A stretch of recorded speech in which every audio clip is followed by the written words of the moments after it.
Happy Mushoku Mondays, everybody. Welcome back to yet another trek of the Mushoku Tensei Jobless Reincarnation novel series. We're on volume 24, chapter 6. And I've read chapter 6 and 7, so I have a resolution. Things are fine. I'm at peace. I'm at peace. Things are okay for now. I'm okay for now. Really awesome set of chapters. We got our boy Cliff coming back. Spoilers for what's coming up. We got our boy Cliff coming back, and I'm super happy about that. I could not be. I just was like, immediately I remember that moment with Cliff over in Millis being best bro. Like, marry that boy Rudius. Marry that boy Rudius. He's great. I love my boy Cliff. But really good set of chapters. There is a couple of question mark points throughout this, so maybe the chat will help me out with some stuff. There's like some moments of like, what? Is that what? That doesn't sound right. But we'll see when we get there. It could possibly just be, I don't know, this thing right here, but we'll see. But yes, as per usual, thank you guys so much for dropping by for the premiere. Hey chat, hope you guys are doing well. Hope you guys have a great rest of your Monday after Mushoku Monday. And yes, happy 2025. Happy New Year's to everybody out there. Another great year. Hopefully you guys will join me for that new year and just have a lot of fun with Mushoku Tensei, because I'm pretty sure we're probably going to have another full year of Mushoku Tensei. I mean, we ain't done with just this series. We're going to, I keep getting asked, people, are you going to get to Redundancy? Are you going to get to ODT? Are you going to get into all this other stuff? Yes, we're doing it all. We're doing everything. Like, if I can find something that is officially, stamp of approval by Refugin, I'm going to read it. People even ask me if I'm going to do fan stuff. If Refugin says, yeah, it would work like that, I'm reading it. I'll read everything. We're going to dig into everything, because my hope is, after this whole thing is done, after I get done with all the side stuff, my hope is to eventually do like deep dives into like each and every single character, locations, the history. I want to make like a full-on chart of like the entire history of Mushoku Tensei. It's not done with just the mainline series. I'm gonna fully deep dive on this stuff because, one, I find it super fascinating, but two, there's a great community of people that have kind of surrounded the channel around Mushoku Tensei, and your guys' support has really made this something special. And I love that. It's infectious. Like, I love to eat up that infectious nature of people and how much they want to support something like this. And it's been really doing good well for the channel, obviously. So we'll see when we get there. But for now, again, we're in volume 24. We're not done yet. We're not done yet. But yes, greatly appreciate you guys' support, your kind words, all that stuff. It means a great deal to me. And yes, especially, I greatly appreciate everybody that support channel monetarily through Patreon, tips, links, super thanks, memberships, all that good jazz. Nicholas, last week we had a super. Thank you so much, Nicholas, for your ongoing support. Nathaniel with a super. Thank you. Inferno Torch with a super. Thank you, Inferno Torch, with your continued support. Rose Moist with a super. Thank you so much, Rose Moist. Razzo with a membership. Gearless with a massive super. As usual, Gearless comes out of nowhere, just pops in, throws a massive super, and then disappears. I think he's always busy during the Mushoku Mondays. But if you see Gearless in the chat, give him a massive thank you for his big support of this channel. And then finally, William with a super. Thank you so much, William. Thank you guys so much. It means a great deal to me. But yeah, with that said, let's jump into it. Chapter 6. The Plague. Roger told Rudius that if Vita died, the plague would advance again. He hadn't imagined it would be so immediate. Maybe Vita hadn't slowed the disease. They did kind of get into like some theories of how it kind of all happened, and it kind of makes sense to me, but there's something about it that's like, but this doesn't make sense right here. This part doesn't make sense. He could have simply numbed them to it. Then he possessed Rudius and died. So the offshoots died too. Yeah, that makes sense too. Right here, my mind immediately goes to the idea of, yes, there's a good chance that he just possibly got rid of the symptoms itself, which I think they sort of implied that previously. The symptoms had all thundered to the surface at once or something. Rudius didn't want to take Rita out. To be clear, it was suicide. To be clear, I didn't kill him. Dude, you've killed so many people, why not Vita? It's like, this is the one thing where, like, just to be clear, like, if the police are going to question him, dude, look, I didn't do nothing. I seen nothing. It was the ring. As much of a relief it was to know that there was Rudius-leveled blockheads on the man god's side, he couldn't rest easy knowing Vita was dead. Rajerd was suffering, and Rudius couldn't do anything for him. Yeah, that was kind of a weird way of kind of wording this whole segment here, because yes, it sort of does imply the idea. Yeah, the joke is that there's some idiots over there. This Vita guy is kind of stupid like me. It's good to know that Man God's got some dumb people. I mean, as much as Rudius it likes to badmouth Body Gotti all the time, yeah, technically there's a blockhead there too.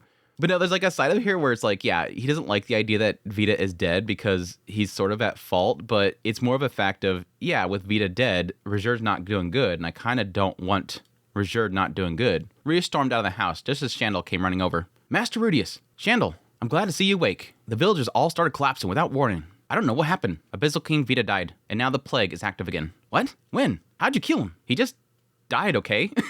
Like, it's not my fault. I just died, all right? Shut up. Are you feeling guilty? I'd like a full explanation.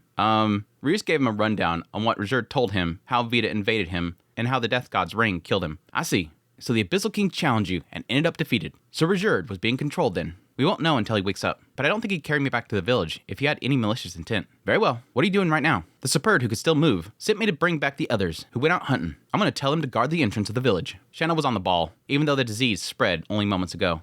Talk about a star player. Advanced Swordsman.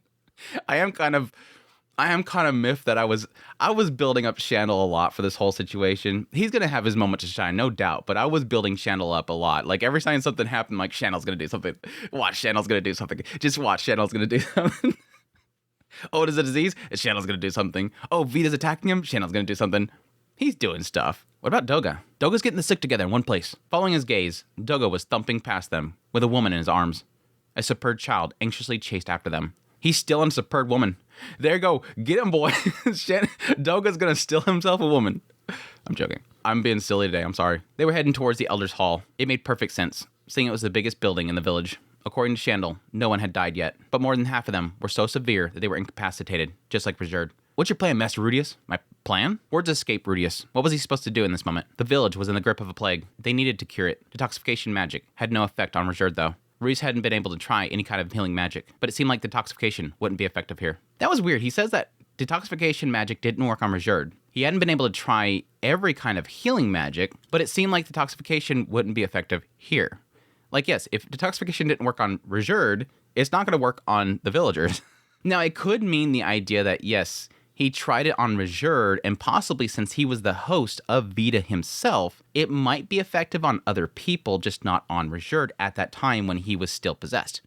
It seems really weird the way it's worded. It probably could be. It seemed likely that healing magic wasn't effective here. So I'm just going to assume that it's Seven Seas. There was plenty of diseases and sicknesses like that. If detoxification didn't work, the best thing to do was leave it to expert on diseases. And there immediately when I read that, I'm like, who?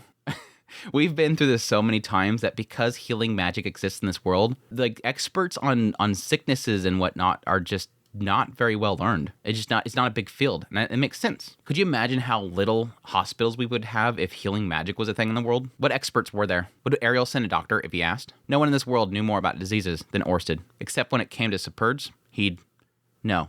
Reese put that out of mind. He'd seen what he could do. Communication came first. It was 3 days to the circle that they made, but he did set up a backup teleportation circle in the basement of the office. He could put a magic circle and a contact tablet in this village. He'd go back to the office, explain things to Orsted, then from the office, tell his allies of the current situation. He had a plan. Well, we'll set up a teleportation circle in the back of the village, go back to the office, then send word to everyone, asking for someone who could diagnose this. Understood. Then I'll work on defending the village and nursing the sick. Thank you. That said, Rudius went off to the edge of the village. In the middle of the forest, they had high concentration of magical energy. He could probably set up a teleportation circle here without using magic crystals. He'd bring the spare tablets from the office as a precaution, then set up the circle. Just past the fence, he cut down the trees with magic to clear some space. Then he made a hut using earth magic with no door. He dug a tunnel into its floor and connected the tunnel to the village. This way, no monsters would get in. He took out his notebook and checked the circle that corresponded to the backup magic circles. If he drew it on the floor in the hut like this, it would probably disappear. So he decided to make a stone tablet with magic and draw a circle on that. He couldn't rush it. The smallest mistake would prevent the magic from being completed. Yeah, this sucks, because right now, I could imagine somebody that I, love dearly having a sickness like this, and you're just so frantically trying to find some resolve for it, and you're doing a task. It sucks. Like, if you're ever stressed out like this, doing a task, something that's meticulous, it sucks. Now, he's literally drawing this circle that the slightest crack could mess it up, and he's got to focus on it. It would suck. Pressure, Rudius. Pressure, Rudius. He needed extra time to hunt down any bugs, so he wanted to make it work on the first try if he could. I don't think he's ever mentioned the idea of using bugs. Maybe he has, obviously using bugs, I'm guessing for ink. That's very interesting. It's never more important to stay calm than when you're in a hurry. Just as he thought that, he made a small mistake. Taking a deep breath, he calmed himself down and forced himself to draw the circle more slowly than usual. It was a planar magic circle, 2 meters in diameter. He was going to make errors if he tried to rush it. He'd draw the teleportation circles loads of times before. He was confident in his accuracy. That's what he told himself to calm his nerves and finish. Again, confirming the fact that he is in fact making the teleportation circles. I think they pretty much confirmed that at this point, especially when they were going around and setting him up. It just wasn't exactly that he was using a scroll or something that was pre-made or he himself making it.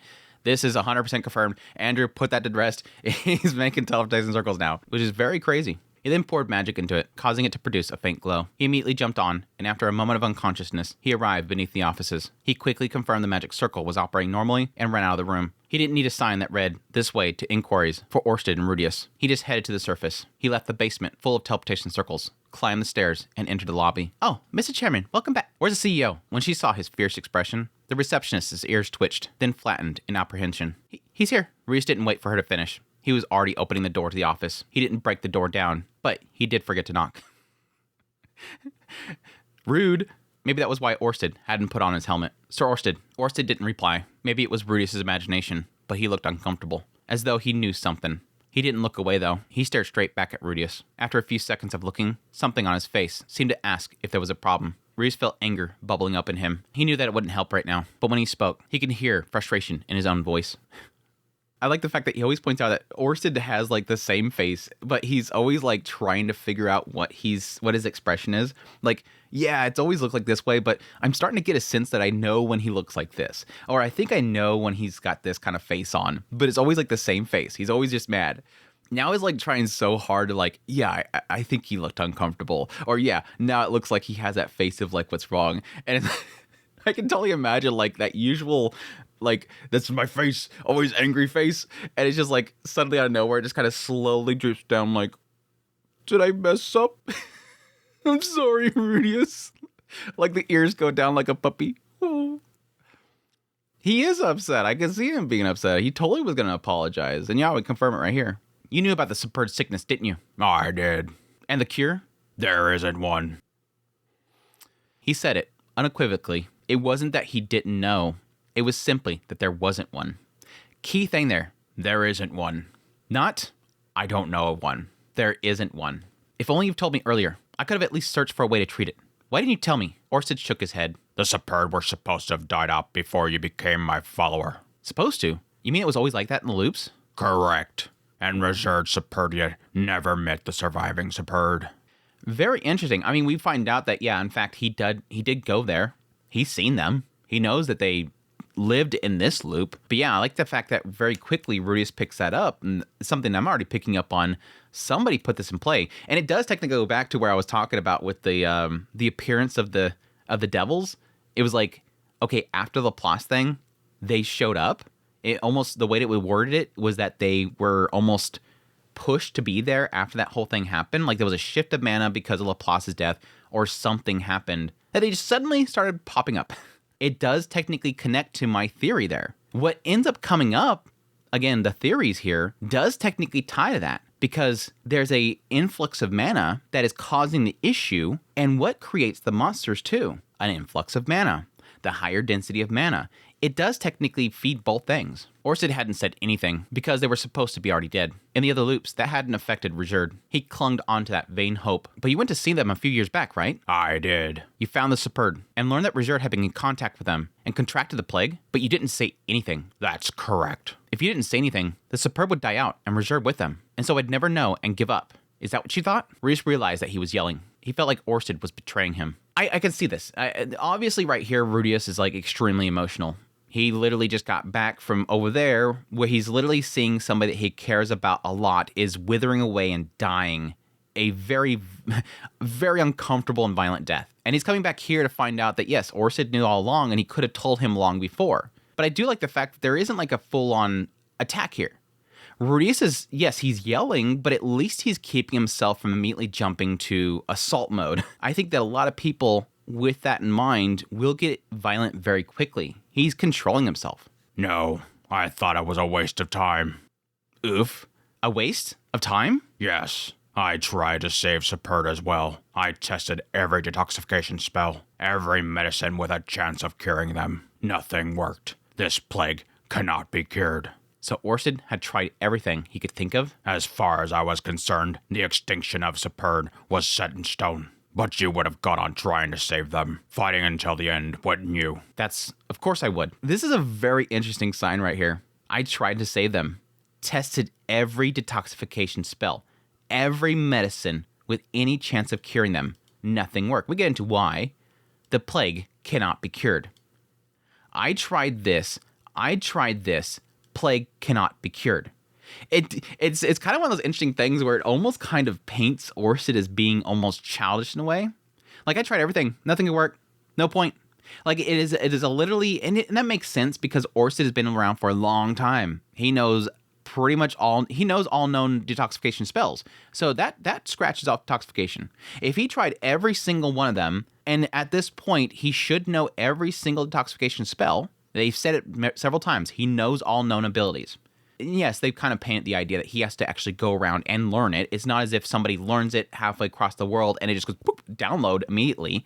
He has to go over there and learn it. It's just the idea that he's been through so many loops that he's going to have a lot of time to learn pretty much everything that has ever been learned in every single one of those loops. But I always like the idea that it literally almost puts it as if he's almost childish in the idea that he's not even thinking about the idea that somebody else could figure something out if they knew about it. If Rudius knew about this, he could figure something out. No, it's just, I've tried everything. There's no point. It's a waste of time.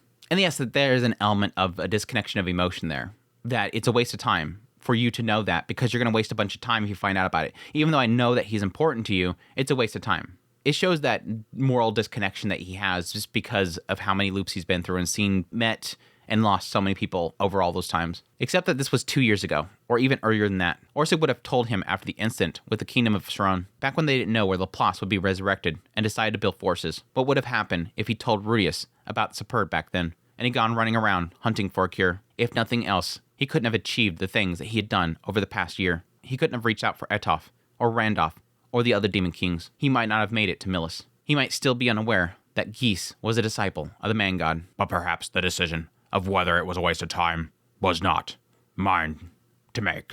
Rudius understood Orsted's reasoning, but his heart couldn't keep up. No excuses came to him. Orsted hadn't forgot to tell him. He decided to keep it from him. He'd plotted to stop him from going to aid the Superb. Rudius understood his reasoning, but couldn't ever forgive him. He owed his life to Rajerd, and Orsted had left him to die. I don't necessarily agree with Rudius here, and again, I understand this is completely emotion. He's got a lot of, not completely, I'd probably say right here it's like a 70% emotion, 30% logic here. I think there is a lot of emotion here that's building up in him. He's going to think and want to say a lot of things. But I don't necessarily agree with Rudius' mindset of Orsted being malicious here. I typically see the idea of forgiving somebody or not, in logical sense for me personally, is there an intent here that they wronged you, that there could be a forgiveness? If the intent wasn't there, it's much more easier for me to say, I forgive them because they didn't intend for that to happen. It's an accident or something like that. But there's an intention here, obviously, from Orsted, but not necessarily from an intention of maliciousness. He's not meaning to be malicious to Rudius by not telling him about the Superb. He's doing it because in his mind, that's just how he thinks. And Rudius knew that the moment that he signed up with Orsted, that Orsted thinks differently.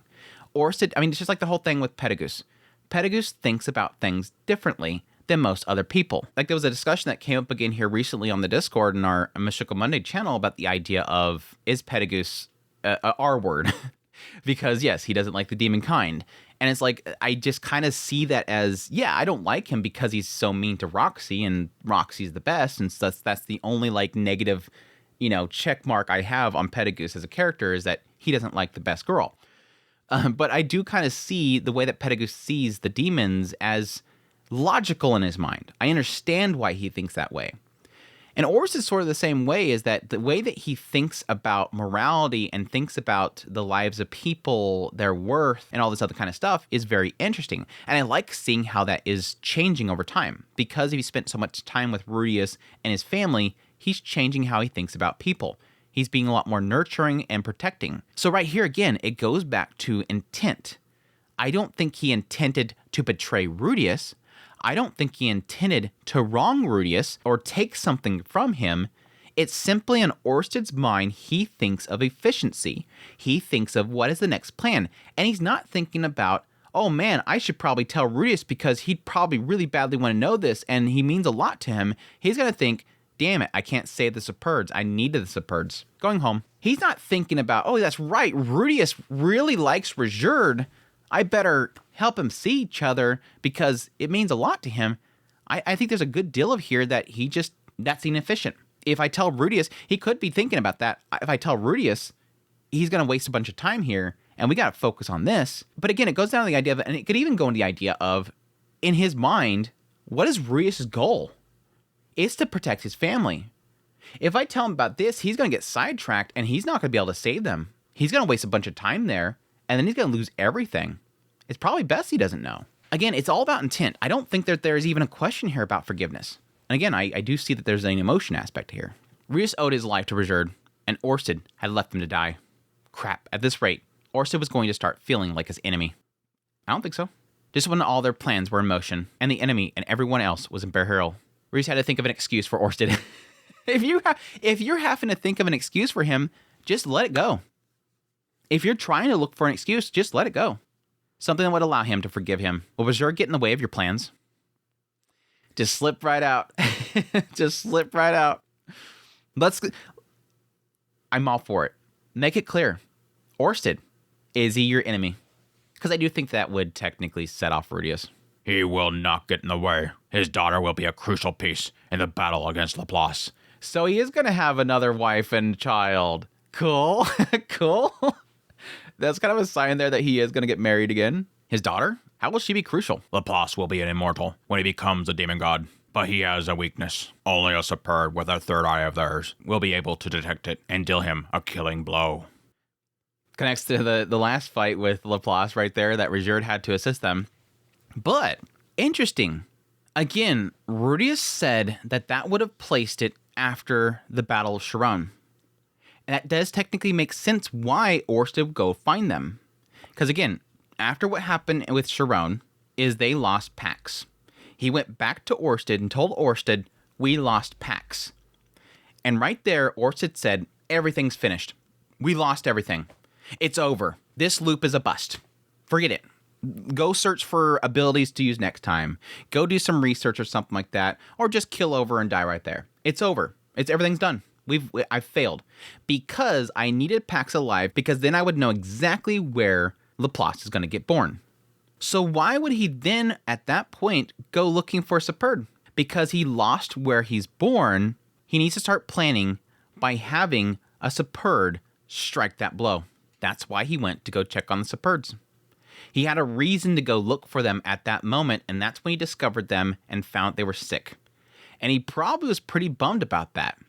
Very interesting that this didn't put another kind of damper in his plans. I needed that Superb to deal that killing blow, and they're all dead. And that was probably what was a lot that was weighing on Orsted's mind when he went there and seen them. He probably wasn't thinking, crap, I better go tell Rudius that I found Reserve. No, at that time, he was probably thinking of, crap, I gotta find another plan here because I needed the Superbs, and they're all gonna die. So only a Superb could strike the demon god's weak point. Inside Rudius, things started clicking into place. Why Laplace had tried to transfer his curse to the Superb and kill them all. There's the answer to that. There's the end of that. I've had a couple times where people started alluding to that whole thing, and I had to keep dodging it. Bad shatters. Every time for those who don't know, whenever I read comments and whatnot, new people, it's kind of harder for me to read their stuff. I'll usually have to wait to make sure the mods read their comments before I read them.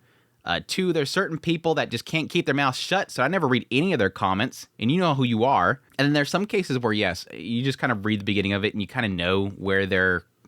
I've read enough bad commenters in my YouTube videos and everywhere else that I know the way the sentence is structured, I know they're going to go allude to something, and I just don't read it.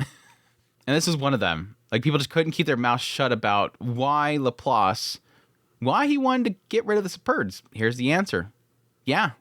They were a threat to him. Things started clicking into place. Why Laplace tried to transfer his curse to the Superbs to kill them all. Why, even though Reserve was in a lower fighting class than the others, he'd been able to deal a blow that even Petagus had been grateful of later. Why the Superb had contracted the plague. Why the plague had only taken a hold after Reserve arrived in the village later than planned. Why Rudius had traveled to the central continent with Reserve. The strength went out of him, and he staggered back. His legs caught on a chair, and he fell heavily. But by putting his weight on the armrest, he was able to stop himself from slipping further. All according to Keikaku. All according to Keikaku. Butt wiggle. Butt shake it. Oh yeah, Rudius. Do you feel that? I've been planning this for a while. Yeah. Yeah. Damn it, man god. all the way back there has been plotting this. I don't know. I mean, I could totally see the man god really kind of throwing into something effect very quick thinking if that's the case. Because I think it sort of indicated that it wasn't the displacement incident was the point in which the man god seen things change. I want to say that was the point in which the displacement incident happened that he claimed that things changed. Now, again, could be lying. It could be an aspect that things changed the moment that Rudius was born. That's when everything changed. Either way, the displacement incident happens, whatever. He has to think quickly from either the point of his birth or the displacement incident. Okay, I'm now going to die. I need to put something in place. And yes, one of those things could be seeing to the idea of trying to get rid of the Superds because they'll be a threat eventually be used by Orsted in order to take down Laplace. And so the Superds are dangerous. So yes, right there he can essentially say, yeah, Rudius, make sure to take him with you. Take him with you to go over there. That's the easiest way to get him over there. I know this plague's going to happen, so let me get there really quickly and get that done. Now, it does talk about later on that the plague doesn't normally take place at that time. It usually happens previously, like earlier. So it does make me believe that something was put into effect to slow that down long ago. Wait for Rajerd to get there and then enact it. And yes, we see the signs of how he was trying to push that direction way back there when he told Bodygotti, take Rajerd over there, get him over there so I can get him infected. And that technically does shift my mindset around what was the purpose of Bodygotti taking Rajerd there. Yeah, I technically wanted to believe that it was all for the sake of this moment in order to take down Rudius, but that's not the case. Back there when Bodygotti dropped by and took Rajerd to go, it was before the man god put into effect his attempt to take down Rudius by, taking out Roxy and then, having him fight Orsted. He was sending Bodygotti over there with Rajerd to prepare for Laplace, not to take down Rudius. I think when he brings Levita into the picture, that's to take down Rudius. He's puppeteering some good stuff. We're getting into some really interesting, Refugian cooking a long time ago for this moment right here. This is the good stuff. But yeah, I can imagine what's going through Rudius's mind right here is I kind of facilitated that. I kind of led Rajerd over here. If it weren't for me, he would be back in the Demon Continent still, not about to lose his life. In the usual course of history, does Rajerd survive? Yes. Not only does he not die, but he also ends up having a child? Yes. You planned to use that child to defeat Laplace, didn't you, Sir Orsted? At first, yes. But not since I learned that Laplace is not immortal at the moment he's born. I see. Again, I think he planned on just going straight to take him out, then Pax died, and then he had to go find them. He had to go find Rajerd that moment. That meant that it had to be the man god, laying another bit of groundwork. Rudius saw it now. He'd been a part of his plan to wipe them out. And the man god worked to get rid of him as part of the bargain. 2 birds, 1 stone. Typical man god. Typical man god. Sir Orsted, I think the man god has been manipulating us again. Orsted didn't reply. He's like, damn it, I'm playing into him again. The extinction of the Superd clan and the plague. These aren't natural phenomenon. They're the man god's work. Apparently, the man god would prefer the demon god Laplace to live. And there's an interesting thing to kind of note that right there. And it makes sense. The idea that he probably does want to utilize Laplace. Because again, Laplace at this point, now that he's been split, I think is no longer a threat for him.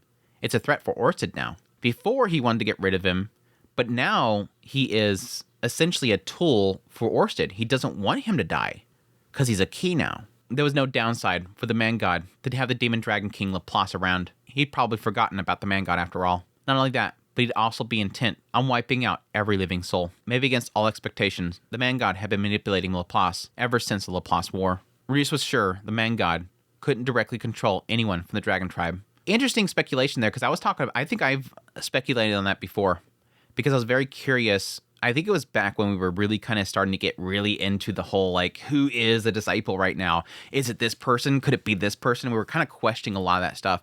And yes, I did have a question mark at some point. Would Petagus be an option? Could he talk to Petagus? Could he talk to any of the other ones? Could he attempt to talk to Orsted while being safe, to be perfectly clear? Could he talk to Orsted? He was sure the man god couldn't directly control anyone from the dragon tribe, so it would be via a disciple. He let out a deep breath. He'd found clarity in an unexpected place. He found clarity in thinking about the man god. He's like, it's a man god. All right, cool. We're cool now, Orsted. Fist bump. It's just the man god. Orsted hadn't told him about the Superd, and he was still mad. But flying off the handle at him here wouldn't solve anything. In the end, it would just give the man god a victory. All according to plan, he'd say glibly. Maybe because he'd cleared his head, Rudius realized it now, the excuse that hadn't occurred before. Orsted had left the Superd to their fate because, without knowing how to cure them, he thought that they were as good as dead. At first, the extinction of the Superd and Rejerd's life were unconnected in his mind. He probably thought that Rejerd was living his life somewhere else. But on the off chance he'd gone to see the Superd and found Rejerd was there, not only there, but infected, Orsted didn't know how to tell Rudius. Maybe he thought it was better not to say anything. Or was that it? Was he that kind? Thinking like this was getting nowhere. Again, now he's starting to kind of think it through with the idea of, would he even think about that? Would he have that in his mind? We've already established several times that Orsted just thinks differently. And that's through, yes, the state of what he's living through. And yes, a bit of emotional disconnection that comes from so many damn loops of watching people, meeting people, re-meeting people, them dying, reset again, not getting emotionally connected to people because things just keep resetting. How are you planning on defeating Laplace without the Superd, Sir Orsted? It's not impossible if we use the God Blade. It'll be a close battle. There's no avoiding that. But you're gathering allies. We can pull through. But the God Blade uses a fair amount of magical energy, right? We don't have a choice. I wanted to apologize to you, but I couldn't say it. And now it's come to this.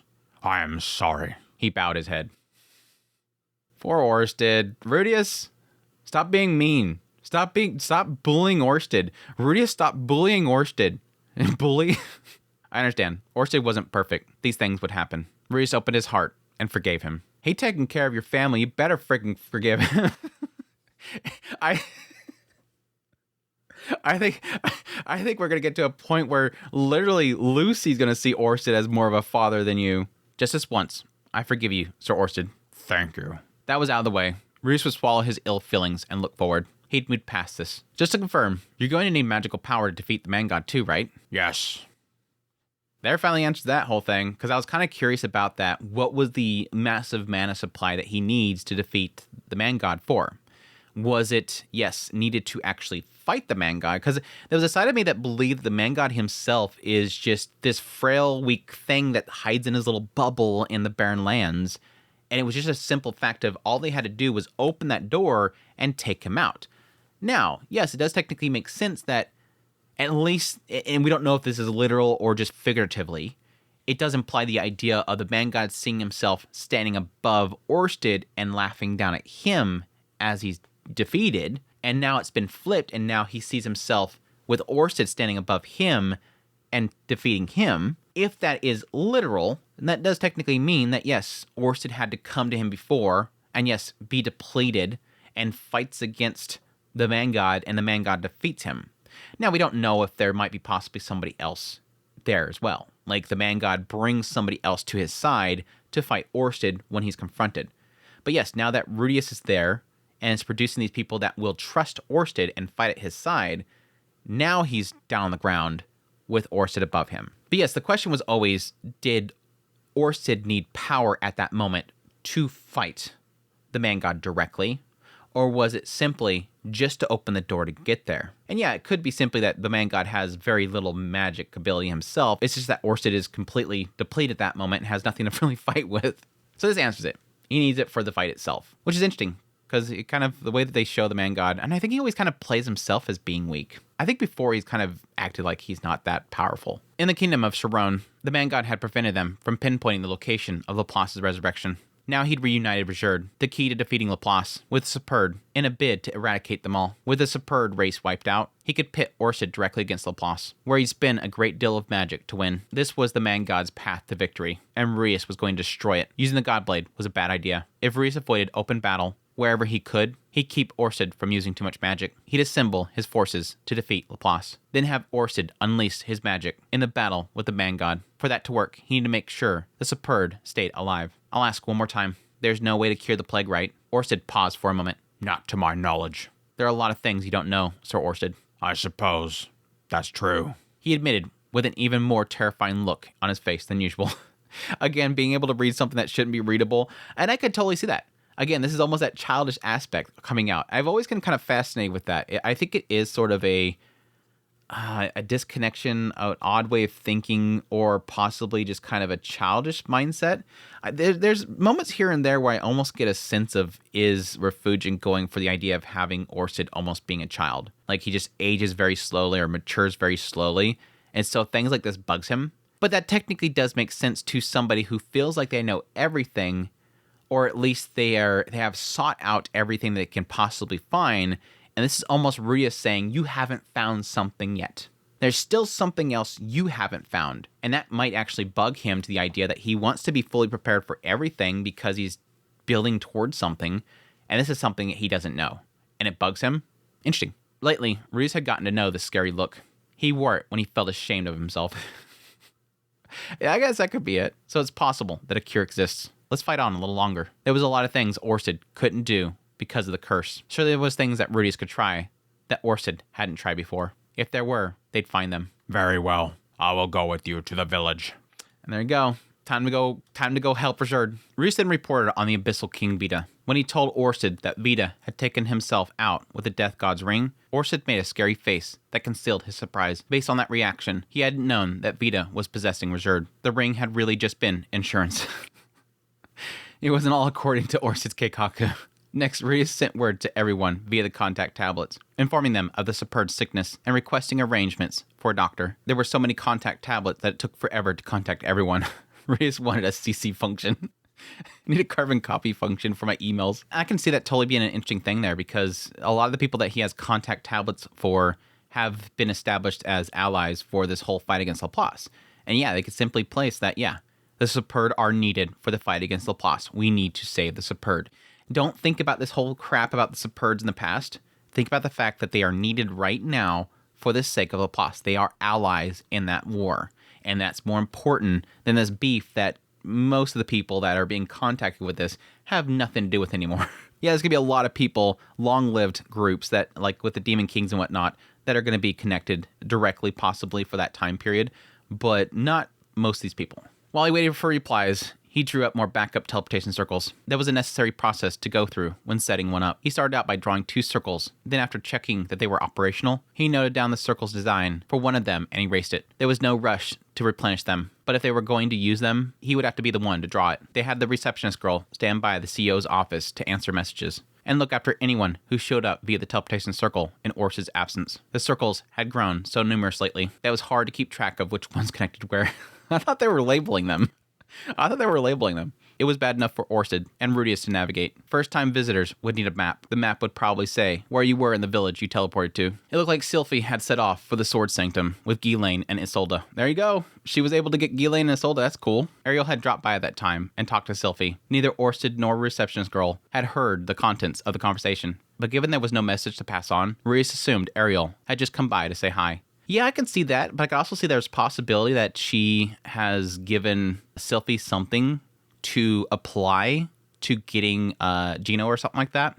Possibly some sort of a guarantee or money or support or something to the Sword Sanctum if they were to work with them. Possibly.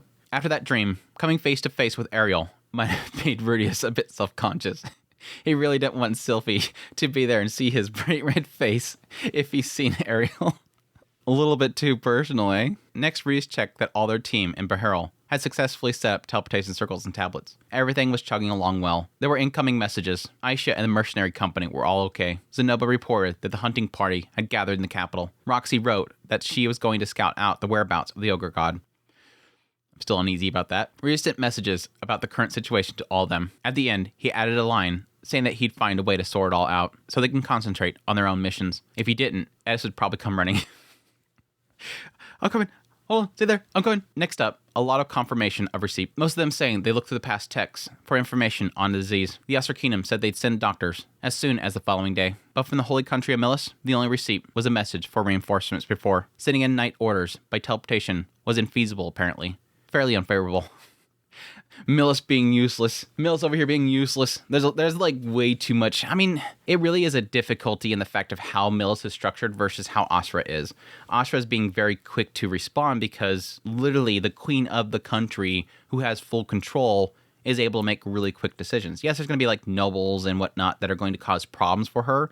Like she doesn't have full on power, but she has enough power for at least to be able to pull a lot of strings. And yes, a lot of people trying to gain favor from her that they're going to do what she wants. Whereas, yes, again, with Millis and with like Cliff, there's difficulties in controlling certain groups. Millis was really taking their time to reply. And again, there was still the problem that it's in the mercenary band office. This isn't in the Pope's room. Reese put it out of mind and returned to the village with Orsted. Orsted was now examining each of the Superd who collapsed. He likely had more medical knowledge than the doctors, but he hadn't understood it before, so there's no way he'd understand it now. He wasn't a doctor in the first place. Maybe he tried to cure someone's sickness in the past loops, but that wasn't the same as practicing medicine. It was more like fulfilling an errand quest in an RPG. Maybe the way to deal with this was to compare past cases to present cases to look for a cure. Reese wasn't a doctor either, so he couldn't say for sure. The thing about Orsted was that he didn't handle unexpected contingencies well.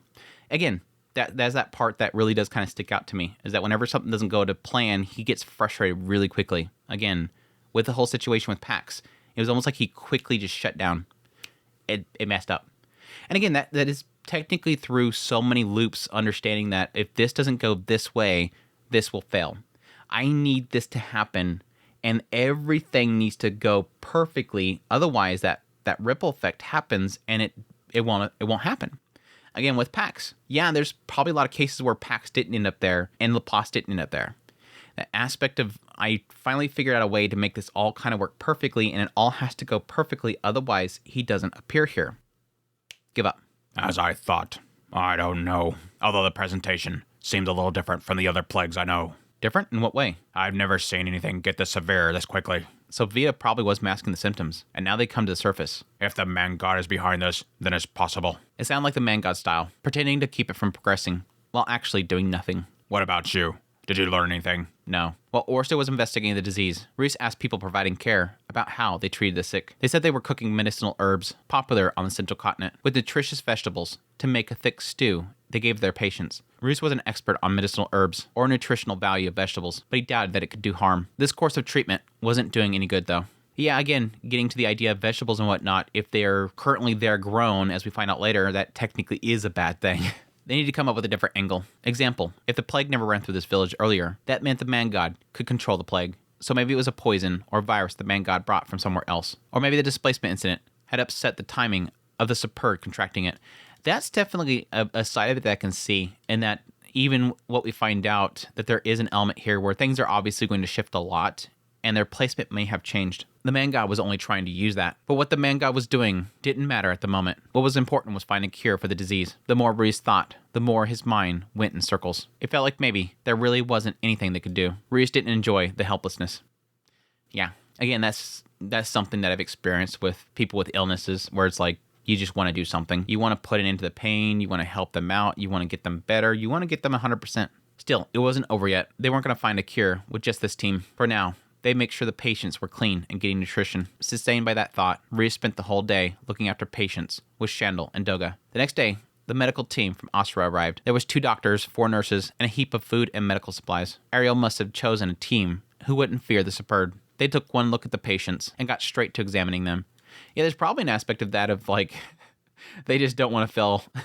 Ariel, like, suck it up, guys. It's going to be really scary, but get your butt in there and get this done. Reese could only trust Ariel's charisma to keep their mouth shut about the circles. However, the medical team wasn't any help. They hadn't seen anything like this before. They treated demons before, but if it was a disease that only particular demons contracted under a specific set of circumstances, they were beyond their help. The doctor's collective professional opinion was that they had no idea what caused it. It didn't match any past cases. That was more or less the answer expected. Owing to the common use of healing magic and toxification magic, diagnostic medicine in this world wasn't exactly advanced. Again, that's the same thing that we have with Zenith. There's nobody that really kind of knows the mind because, one, healing magic doesn't work on it, and they just assume that it's something that can't be fixed. But 2, there's just nobody studying it. Nobody trying to figure out if you can find a way of helping. If this sickness were simple enough that the doctors of this world could figure it out by sight, Orsted would have taken care of it by now. For now, the doctors would keep an eye on them just in case. As little as Rudius expected from this, it was crushing to have someone confirm it. He sighed and looked around at the hall, where a dozen Superd lay prone, some limp and unmoving, and some you couldn't tell if they were unconscious or asleep. Some were being fed. Seeing all of them lying around while others nursed them was like looking at a battlefield hospital. The death count was still 0, but so many patients suffered from severe symptoms. It was only a matter of time. Richard was among the most severe cases. Unconscious now, in a coma. Every now and then, his eyes would snap open to a violent cough. He didn't have long. Sitting at his bedside, Reese wanted to do anything he could to cure Richard. He had no moves left. He couldn't think of a plan to break out. The hours slipped by while he sat there. Even if doctors arrived from Illus or the King Dragon Realm, their chances of finding a cure was dismal based on the way this was going. If they didn't find a cure, what then? Who would know? What should he do? What could he do? Reese suddenly was alerted to Chandel standing in front of him. What is it? I'm sorry to bring it up, given the circumstances, but what do you want to do about the informant? Reese had to recall his memories. The guy they met at the second city, searching for geese. It's like, oh yeah, that's right. That whole thing. And this sucks. It's like, oh yeah, you still have a job to do. Damn it. How many days until we agreed to meet with him? It was a day from the city to the town. Then 2 days to reach here. You slept for a day. Then there was yesterday. And today is almost over. I suppose we have about 4 days left. If we're a day or so late, I'm sure that could be smoothed over though. The teleportation circle gives us a few days leeway. But still, you're right. When that day comes around, I'll go. But the main objective was still to search for geese. He had no choice. Again, that sucks. I will accompany you. What? And leave only Sir Orsted and Doga here? Leaving you alone is riskier, Master Rudius. I'm going to protect you. Reese was struck by a momentary suspicion that he had another motive, but his point was valid. Nothing good would come from him acting alone. Still suspicious of Chandel. It's going to be so funny when we find out that Chandel's like a disciple of the man god. Refuge is going to pull some BS out of his butt, Andrew. You've seen it with Richard. It's going to happen again, Rudius. Better be ready, Rudius. Apart from the informant, Master Rudius, what are you going to do about the hunting party? What hunting party? The one in Beharrow Kingdom is assembling. We were told that in another month, it would form up and attack the village, remember? Oh, in my opinion, we should move against them early. What do you think? It was true. The best way to protect the Superd would be to intervene and negotiate with the kingdom. That had to rest on the understanding the Superd race posed no risk to the humans, or it'd never work. The Superd didn't bear any hostility towards the humans. Reese could still prove that. Even now, but would it be enough? There's no guarantee they won't see the plague and decide to exterminate them while they're weak. Let's at least wait until we can see that the plague can be cured or not. You want to leave it then? That's a bad idea, isn't it? What do you think we should do? After meeting with the informant, I think it'd be worthwhile to go to the palace, to explain who the devils really are and what has befallen them. If they decide to purge them to end the plague, we fight. But if they decide to help, that'll conclude negotiations, right? Right. Interesting. The way they kind of put it earlier was that they might take the opportunity because they're sick to take them out because they're weak. There, he's sort of saying they might get rid of the Superd to get rid of the plague. Like the plague itself is a threat to the actual humans.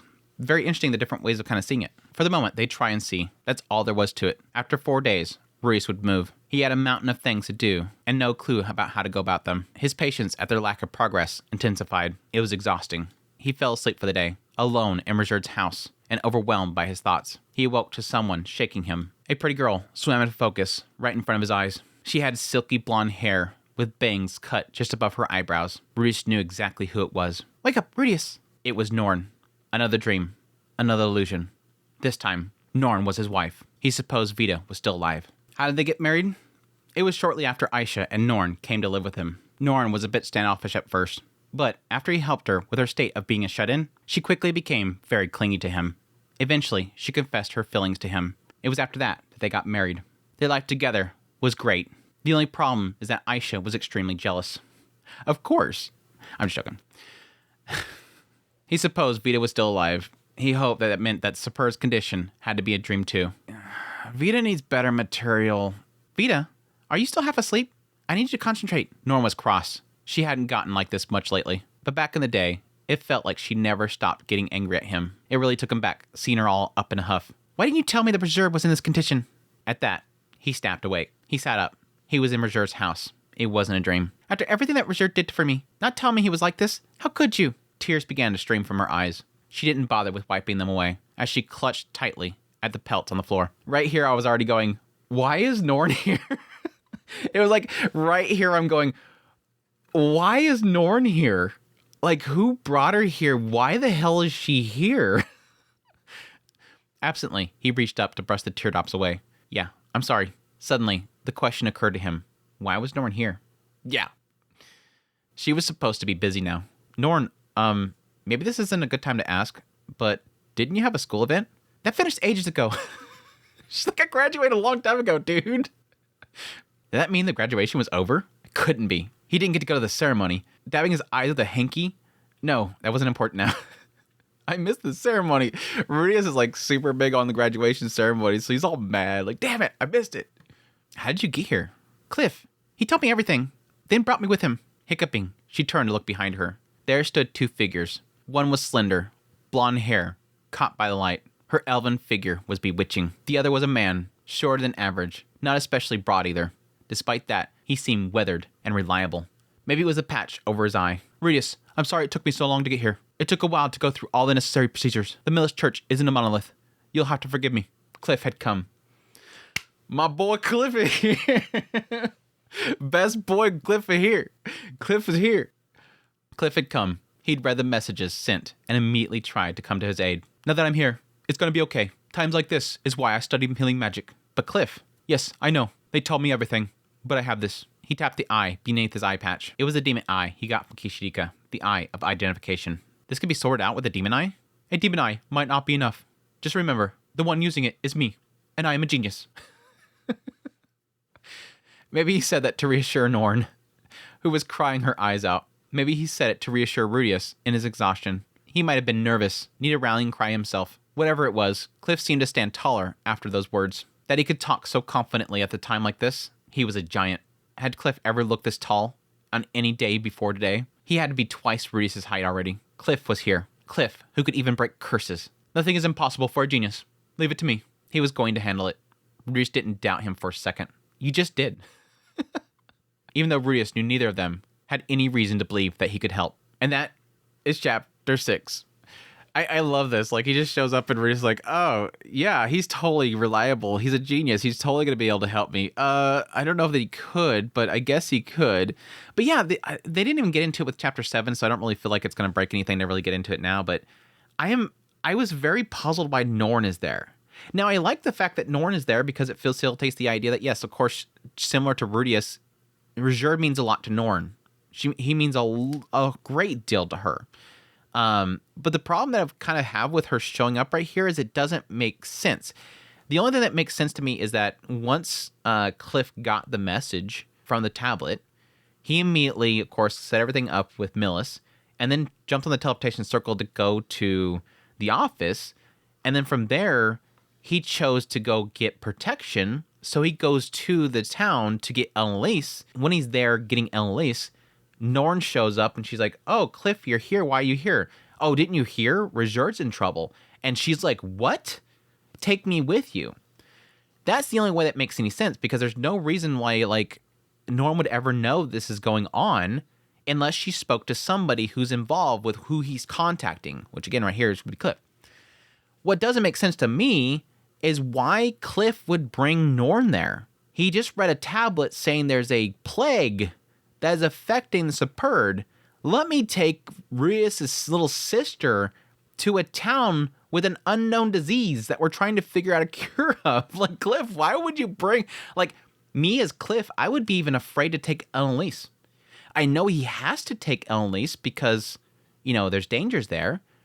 But they're teleporting to the village, so he doesn't even need to take her with him. He doesn't even need Elise. Now, he could bring her... Just because, I mean, I'm dropping by there, I might as well get some, you know, I might as well get some action while I'm doing all this stuff. I might as well drop by and see her first. I'm going to drop by and get a little bit of something before we leave. Again, it doesn't make any sense that Norn's there. Again, I like the fact that Norn's there because, my gosh, I miss Norn and I want her to be with Reserve. But it was like a moment of like, why is he there? Anyways, chapter 7, The Genius. Cliff hurried to the patient's bedside. Looking at the patient's condition is the most basic of basics. He went through examining each of them. He wasn't doing much different than the medical team had done, which worried Rudius. He used the demon's eye to look at people with severe symptoms, talk to the ones with mild symptoms, and cross-reference with the charts the medical team had made. Like I talked to Millis.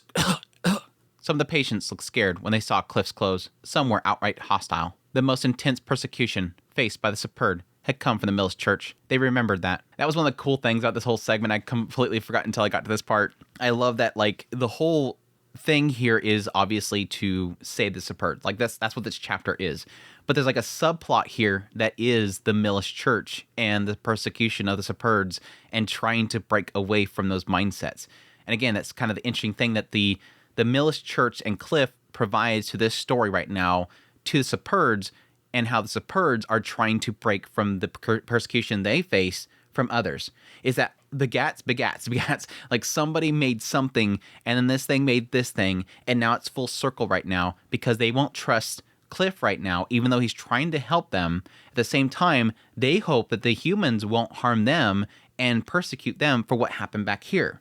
It's interesting, very interesting kind of full circle that's happening here. Forget that, an answer. When did you first feel something was wrong? Cliff wasn't worried about it in the slightest.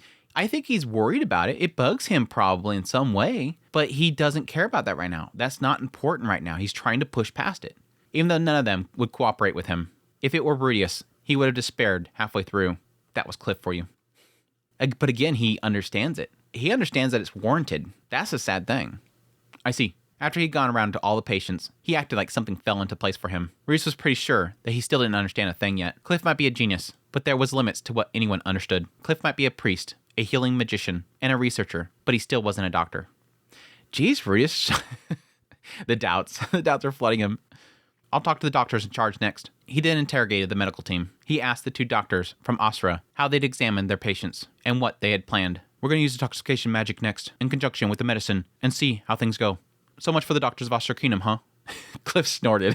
The doctors and Rudius stared at him in disbelief. Such arrogance. Maybe the Spurt's reaction to him was getting under his skin. Had he just always been like that? Yes. Has he always been like that? Yes. This is Cliff. If that were enough to find a cure, Rudius or Orsted would have cured him long ago. Then what do you suggest, Master Cliff? That's what I'm going to investigate now. The doctor scowled at Cliff, but if all goes wrong, they could blame Cliff all they liked. Right now, they just had to settle down. But Rudius was uneasy. Cliff seemed so reliable earlier, but was he? Norn seemed unsure as well. She glanced anxiously at them, from where she sat nursing Reserve across from the room. All right then, Rudius, let's go outside. Rudius and Cliff left the doctors and went outside the hall. I learned one thing. I talked to an elder, and even that guy said the Supertriad had never had the sickness before. Never? How old is the elder? Over 1,000 years old. They were infected after coming to this land. Key thing? Over 1,000 years old. They were infected after coming to this land. My conclusion is that the source of this disease is the land itself. Is it possible the man god brought in poison? It's not that. My eye would see that sort of thing. That's a cool thing. It's this interesting thing because it's like, yeah, when he first showed up and he's like, I got this, it's like, oh yeah, that's just, it fixes everything. He looks at it and boom, it says something that Kishiriko has said, like, that's a poison. This is a poison, all right?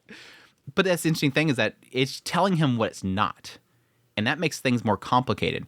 It would have been super easy if he showed up, I have identification, it says poison, antidote, fix. But it's more difficult when he sees nothing. It says it's not going to be this, but it doesn't say what it's going to be. He's still got to figure something out. They set off around the village. Their first stop was a field. Cliff took off his eye patch and went through the area, checking everything growing there. Some he broke open to look at their insides. If the world knew the Superd engaged in ordinary agriculture, that might improve their reputation a little. After all, humans felt kinship with creatures that did the same thing they did. The same thing again. He keeps bringing this up. I should take video of this. They would think they're super cool. Just like me. After that, they went to a place they butchered the beasts. There was a few bloodstains, but otherwise, it was spick and span. A few villagers had collapsed in the middle of butchering an animal, but it was obviously dangerous to leave raw meat lying around. So Sandal had given instructions for it to be disposed of outside the village. Cliff used his eye of identification to look carefully at a knife. Shandal right there. That's a first sign that Shandal's sus. He was trying to get rid of the body of the creature to prevent them from finding out something from it. Cliff used his eye of identification to look carefully at a knife and something like a chopping board. I see. Rudius, do you know where the meat they cut up is stored? This way. Rudius didn't see, but he showed him where the provision store was. It was partly underground and stocked full of dried meat, salted meat, and vegetables for storage. Cliff appraised all with his eye. Did you learn anything? Don't rush. I need to look through all of it first. I like this. Rudius is like, I want an answer. It's easy, right? You look at it and you figure it out, right? You're a genius. You're going to figure it out, right? Please tell me what's going on. And the entire time Cliff is going, let me put together like a full analysis of what's going on before I can give you an answer. Like, you can't rush it. I have to get an answer first. Chill. Leaving the store, Cliff started going through each of the houses in the village. They went inside, rummaging around the kitchens, bedrooms, and even clothing. This was a huge overstep. If Rudius did the same to someone's house, everyone would shun him. Because you go straight for the Ponzu before. But here, Cliff was a hero. After seeing the houses, it made Rudius realize how sparse Reserved's house was. The others had flowers, children's drawings scrawled on the pillars. You could even feel liveliness and smell the smells of everyday life. There was little outfits for children. Of course, they got permission from those that were home. Yeah, I mean, this is an obvious take here. That, yeah, it's nice that now Reserved has a home. He has a place to return to. He has a place that he can rest his head, place to come back to after his journeys. But yeah, it's still empty. It's still just him. These are houses that have families, something that, as we found out earlier, Reserved hasn't established yet. The Miller's Church! Mom! It's okay. Please calm down. He's safe. One person saw Cliff in his priest's robes and started threatening him with a spear. But that didn't hinder him from getting permission. Lies! Lies! The Miller's Church took one look at us and... Mom! The mom trembled, as though she was reliving some memories. Her daughter looked like she might cry as she clung to her mother. Reese sensed the unbridgeable gap between the Superd and the Miller's Church. To Cliff and him, the persecution of Superd was ancient history. To victims in this village, the memory was still raw. Again, different sense of time. Now, what kind of thing do you usually eat? How do you cook it? Cliff didn't read the room. He repeated his questions like he didn't see how terrified the mother and her child was. Answer me, quickly. We don't have much time. He kept asking until they answered. Cliff went through all the houses the same way. Maurice didn't think he found anything decisive. It was more instructive about the Superd culture than anything else. Cliff? There's nothing to worry about, Rudius. They weren't afraid of me. They were just afraid of the robes. Boys, I love Cliff so much. Again, he knows. He's like, they have every right to. I'm coming in there with a symbol of what they have every right to be afraid of and hate. But I'm doing it for a purpose. If I cure the disease while wearing these robes, it'll change their minds, right? Bingo. And it was funny because earlier I was questioning, why did he even come there in those robes? He could have easily wore his uniform from the university. He could have wore casual clothes. He could have put a robe over himself, like a normal, like gray robe over himself. He came in there purposely with those robes on. They're going to hate, and it's probably why he brought Elise. Now I'm thinking about it. That's probably why he brought Elise, in case he can't immediately find Rudius and Rudius protects him. He probably brought her to protect him until he can establish, I'm here to help. Rudius wondered if it would be that simple. It wouldn't. It's not. A lot of them are going to see that this guy saved them, not the Miller's Church. But it might open that door. And I think later on they mention, yeah, Rudius says the little girl from before might change her thinking at least. He hoped it would be that easy. Yeah. Rudius is acknowledging right here. The mother will probably still say, I don't know why. They must have some reason they were helping. They're trying to use us or something like that. Or again, it's just that person. Somebody's trying to trick me. Whereas that little girl is going to think, then the guy came in the robes and saved everybody. Once everybody else passes away, where generations later on, she's seen something different than the mother did. A guy in these Miller's robes showed up and saved us all. I don't know why my mom kept saying that they were trying to trick us.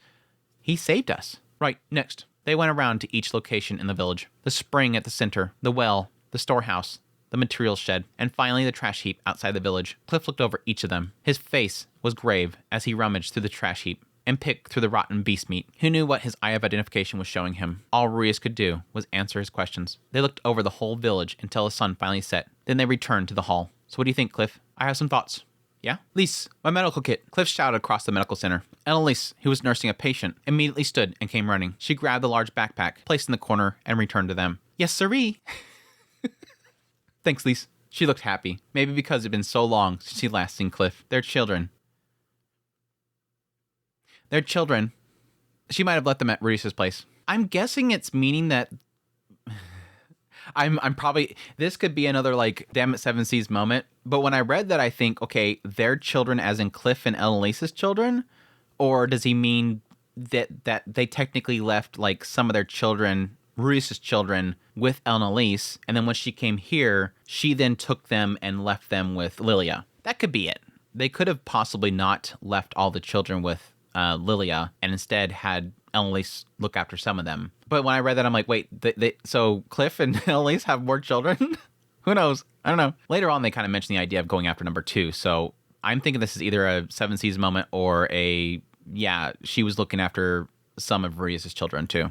Listen, Rudius, the infections follow a set course. Oh? Having said that, I'm not a doctor, so I can't be any more specific. The Superb first contracted the disease when they came to this land. That's why I inspected the food. They were growing here with the Eye of Identification. Oh, okay, and? I found no abnormalities. I didn't detect anything lurking in the earth or in the water. The Eye of Identification tells you all that? Yes. We can trust their food, at least. Well, as long as Kishidika has seen something in there. Now, I don't know if they've specified that it says specifically something is unknown. I know that the whole idea behind the eye is that it is labeled by Kishidika, basically.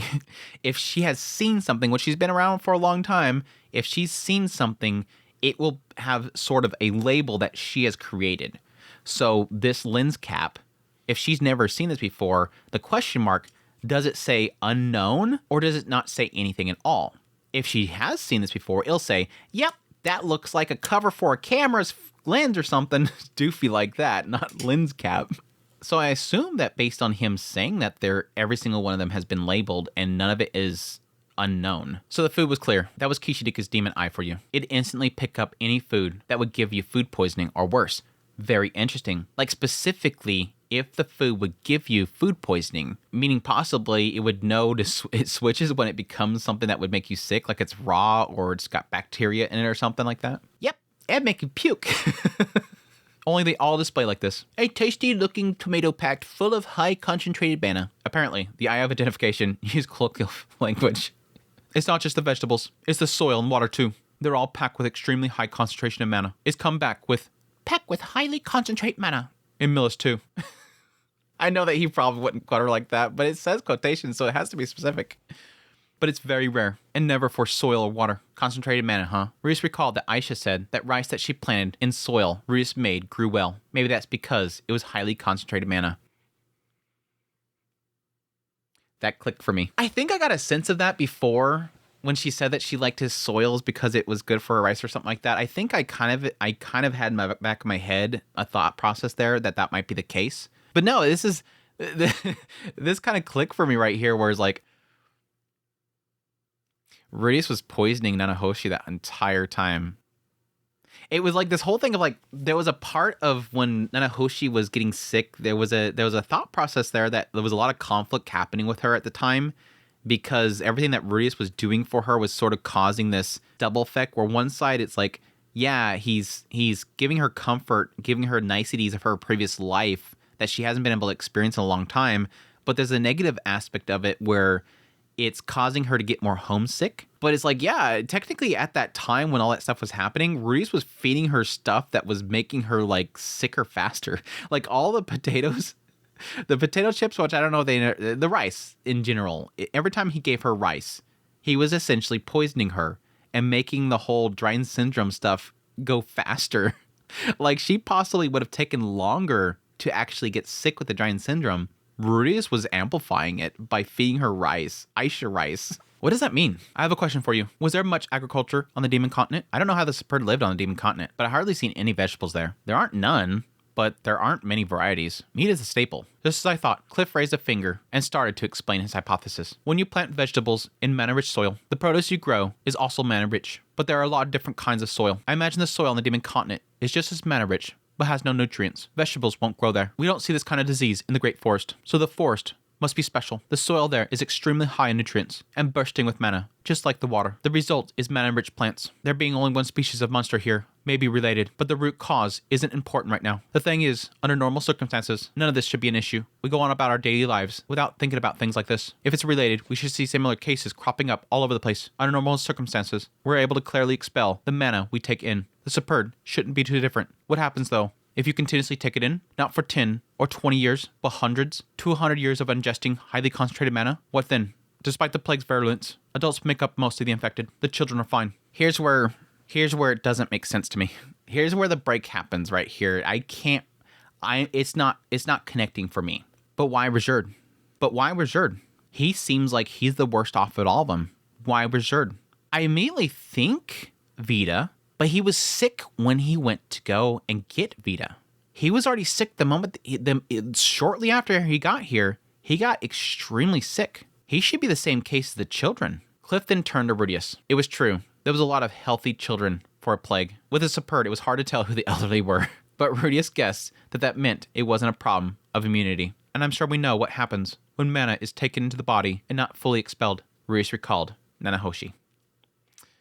So it's Drying Syndrome? Ruiz thought Cliff was onto something. The earlier symptoms looked like a cold, and the patients became bedridden as the illness became acute. Wouldn't Orsted have caught it too? Maybe not. Drying Syndrome was an old disease, so Orsted might not know the cure. He might not even know the name. So if no one crucial got sick in a loop, Orsted would have no way of knowing that. Yeah, I can see him only really kind of seeking that out if he's dealing with that situation. He couldn't go ask Kishirika about it, like Rudius did.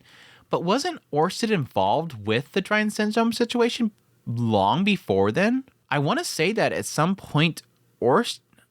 good question. Because yes, Orsted brought Nanahoshi to see Petagus. Nanahoshi started studying under Petagus. Then at some point later on, she got sick and Ruiz went out to go find a cure. So I guess there was really no point in which Orsted got involved with that research. Because again, that technically was before Ruiz eventually went to go kill Orsted.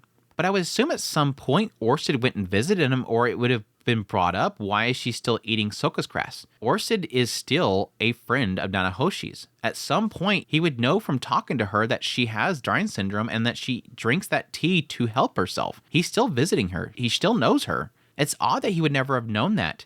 And again, it was only here recently that he went to the village and discovered they were sick, like typically is, and tried to cure it. Curious that he never thought about what currently Nanahoshi's going through and how she works on it. He should know about the Drying Syndrome through Nanahoshi, is what I mean. He couldn't go ask Kishirika about it like Rudius did, but there's a lot of differences. Like, not enough time has passed since Rajerd came to the village. Yeah, right there. That's true. But Abyssal King Vita's main body had possessed him, right? After he got sick. Maybe I'm misremembering that. I'm pretty sure it was after he got sick, because it said that he came to the village crippled like that. Yeah, because even later on, Rudius said, so he was like this when he was looking for a cure. He was like this. He was already sick. He was already really sick. That might be why. Regardless, surely it's worth considering. Cliff pulled a box out from his backpack. It was stuffed full of a variety of leaves and seeds. He took out one. It was dried, and Rudius recognized it as Soka's grass. I got a hold of some, just in case something like this happened. We'll also use this. He fished out a red berry out of the corner of the box. What's that?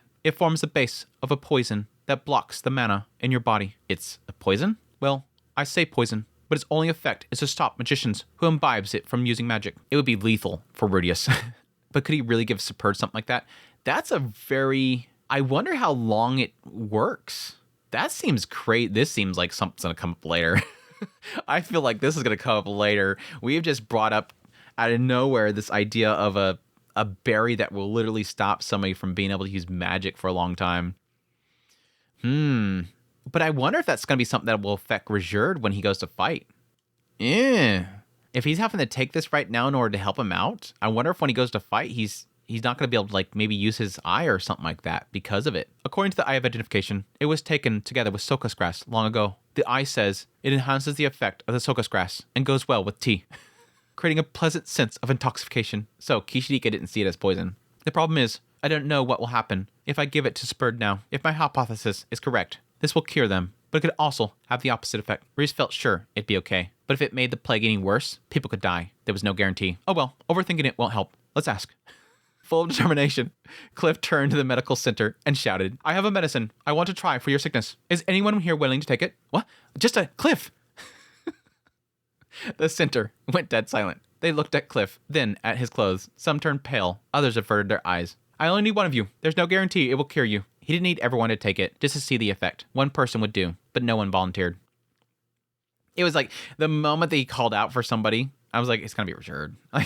I don't see anybody else being the first person to speak up. You know Rajerd's going to regain consciousness. Go, me, I'll do it. But I like how it ends. It's really cool into it. The Millis Church can't be trusted. One of the men who had been at the meeting with the chief spoke up. They were never going to win the room at this rate. But what were they supposed to do? They couldn't force the medicine down their throats. Yeah, you can. Then someone raised a hand. I'll take it. He sat up, unsteadily, his piercing eyes on them. Beside him, supporting him, was Norn. Rajerd, you're awake? Yes. He opened his eyes just now, Rudius. Richard, you trust a man from the Mills Church? They chased us around the world after the war. The strongest anger came from the younger Superb. This seemed to draw the medical team, who began to protest as well. You want to give them a totally unknown substance? I've never heard anything like that. Did you even study medicine properly? The doctor's fears propagated throughout the room as the Superb now began to mutter. An unknown medicine, and what's more, it had been brought by a man in Mills robes. Everyone was confused. Some dithered anxiously, others opened in outrage. Do you want us to go extinct? The center went silent again. Mutters shut up, faces pale. The ones who were uneasy looked down as well. Richard broke out into a violent cough, while Norn stroked his back. Rudius brought the man here, and I trust Rudius. If you have complaints, say them until after I'm dead. This would be like, if I was Rudius right here, I'd be like, oh God, Cliff, this is gonna work, right? hey, Cliff, this is gonna work, right? I'm gonna feel really bad if it doesn't work, because he's literally taking it because he trusts me. It spoke volumes to Richard Superdia's importance to this village that not one person argued. They did just earlier. They did earlier, dude. Okay then, Richard, you'll take the medicine. I'll tell you in advance. There's a chance it'll make it worse. You may die. That's fine. I've lived a good life. I could die without regrets. I love the fact that Cliff is so clear right here. Dude, I'm telling you, there's a chance it might kill you. There's a chance it might not work. I'm being perfectly clear with you. I just figured this stuff out, and this is my theory. Do you want to take it still? Now, again, it's a very informed and a very meticulously brought up theory, because again, even though Rudius didn't like it, he checked over the entire village, everything. He looked at literally everything to make sure that everything clicked. It all added up to this end point. Rudius wondered about his own regrets. This isn't for the Superb tribe. It was for Richard. Rudius wanted Richard to see Norn's face. She agreed with his worries.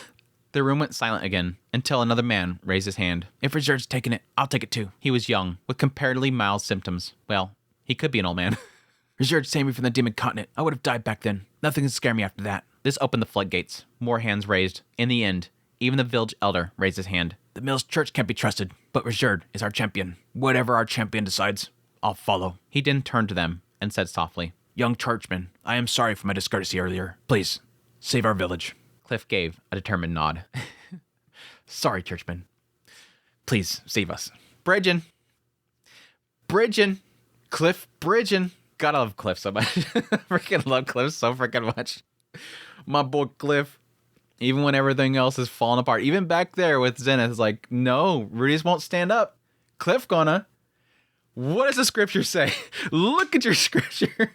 Did Millis not say, look at your scripture? And that's probably what it's going to turn into whenever it comes to the point where he's trying to break a lot of this discrimination, is he's probably going to push onto them the idea of there's probably scripture in there that says, you guys are not right with this whole discrimination. Knock it off. Look at your scripture. Love my boy. Love my boy Cliff. After taking the red berries and the Sokas grass tea, Richard and the others fell asleep. They didn't drop dead the moment they took it, at least. They'd know the results tomorrow, apparently. Rudius obviously didn't expect the Sokas tea to solve everything, but he wanted them to improve, even by a little. Right now, though, the sun had set. Rudius decided to call it a day. He stayed at Richard's house. For some reason, his feet naturally led him back there. Richard didn't give him permission to sleep there, but it was where he wanted to stay. It's where he felt comfortable. You could tell Norn wanted to stay at Richard's side, but she couldn't do anything while he was asleep, so she came with him. Norn and Rudius were sitting there by the fire. They didn't speak. There was only two sounds, the burning logs and the bubbling of the water in the pot. Potatoes and meat brought by the medical team simmered away. Cliff said it was probably fine, but Rudius wasn't keen on eating food. That might be poisonous, poisoning everyone. Yeah, all this stuff in this village, I don't want to eat any of it.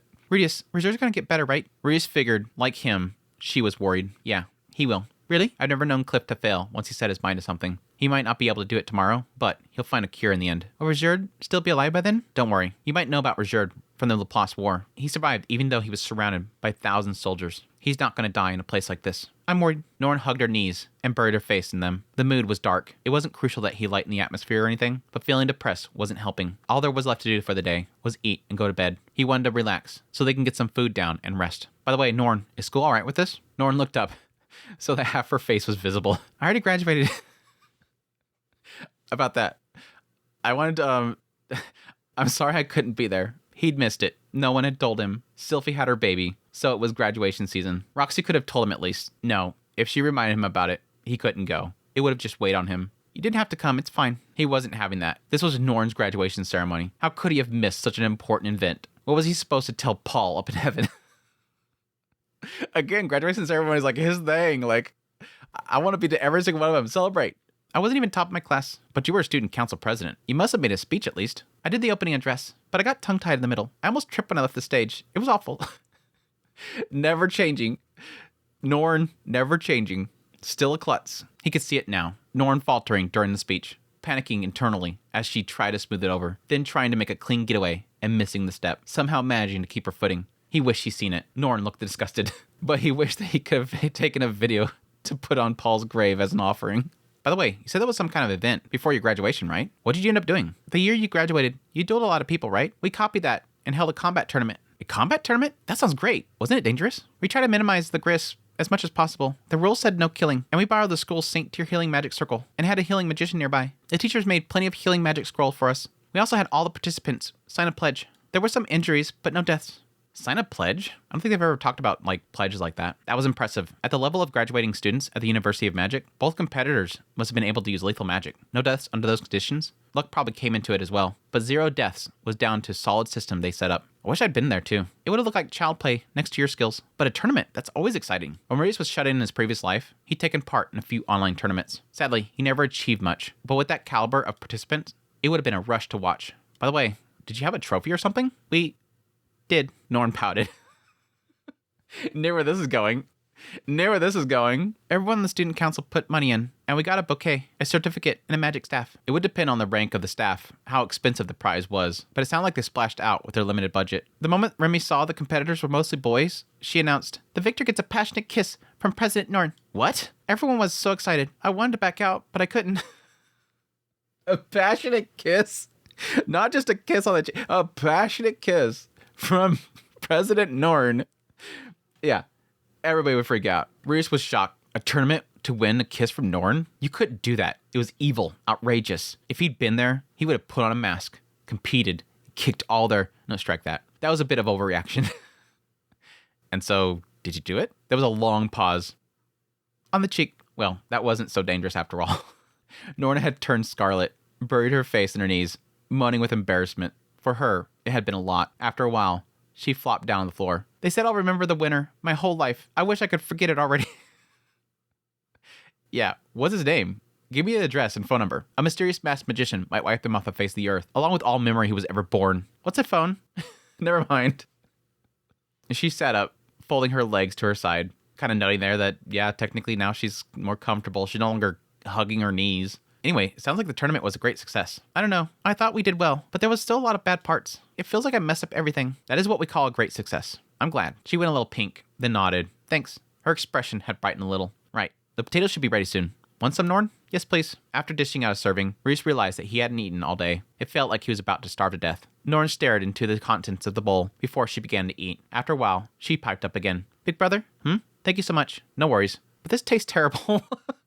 Sorry about that. It's fine. It fills the stomach. It's fine. At least you got that far. Cute little moment with him and Norn. It's so rare to get these moments with Norn anymore. It's like most other characters in this series. It feels like certain characters, after they're introduced, they have a really good moment. It's like they just disappear.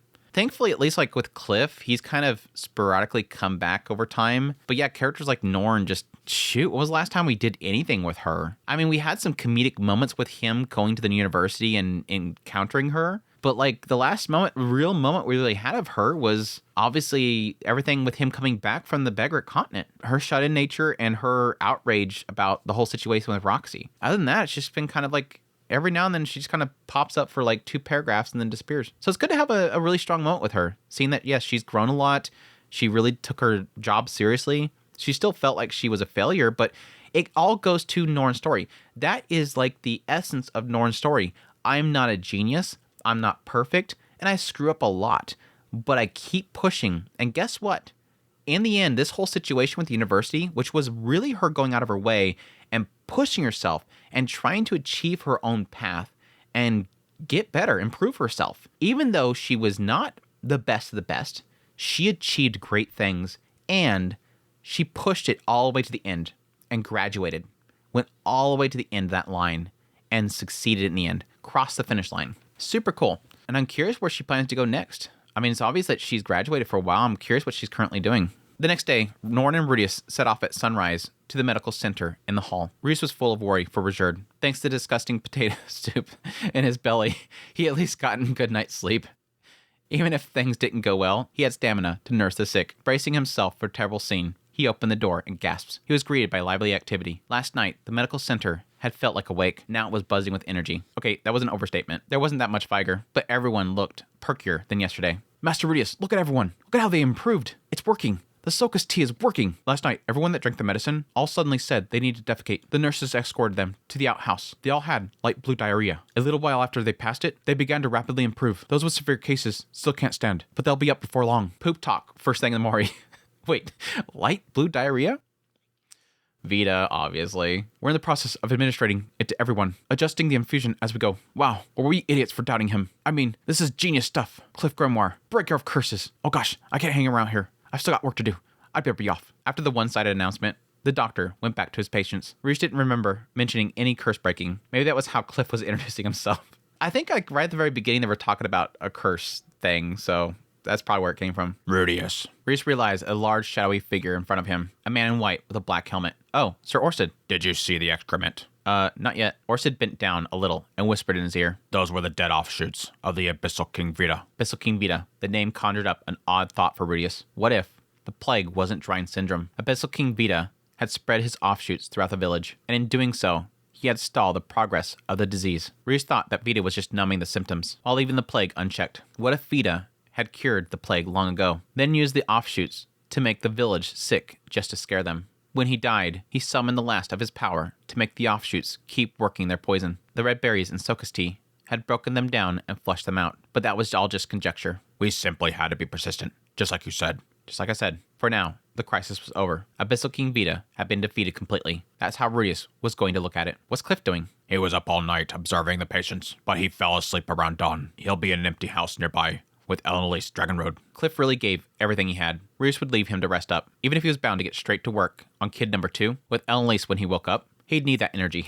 Again, right here it confirms that, yes, technically, the children probably was Rudius' children, plus Elnalise and Cliff's one child. Reserve Superia just woke up too. Really? He did. You should go see him. You'll excuse me. Rudius bowed his head and made a beeline for Reserve. There he was, sitting up in his bed. His color was good. He was eating. Yay, Richard's okay. I like this though. Right here, we simply had to be persistent, just like you said. There's multiple things I can see right here in this moment. It's like one end I can see, yes, the tactical thinking about the overall plot line for Orsted right here is, thanks for pushing me to keep trying. I'm glad that you were able to find it. You were right. We just had to push this. And now we've locked in and secured our Superb. We can still do this. We could still have a Superb at our side in the future. Then there's the other side of it that I'm glad that you were able to figure this out because Reserve means a lot to you. I understand that this means a lot to you, and I'm glad you were able to resolve it. But third, yes, I think there's quite a bit of it here of Orsted learning from Rudius. Learning something very important right here. That you can't just write this off and walk away from it. And I think that's sort of what Rudius has taught Orsted several times. Like the thing with Pax. It's over. Give up. Move on. We're not going to be able to make it anymore. No, we're going to figure something else. Let's build something. Let's build you an army. We're going to get this figured out. Don't give up on this timeline.